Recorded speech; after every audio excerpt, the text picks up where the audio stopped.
चल के देखो, अब झुक कर देखो कितना झुक पाता है। जितना झुका जाए उतना बस, इससे ज्यादा नहीं। मुड़ करके पीछे कोई इस साइड में मुड़ो। और किस में दर्द और कैसे हो रहा है? पैर उठाने में तकलीफ हो रही है? पैर नहीं, इसमें नहीं है, पैर उठाने नहीं है, बस कमर में झुकने में दर्द है। यहाँ पर ये झुकने में और कहीं नहीं है?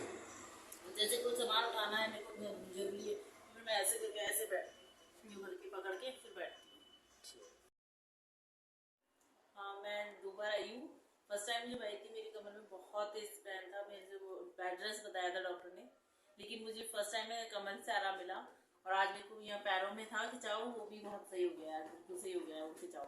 ठीक है, अब आगे झुकना नहीं है ना, ध्यान रखो।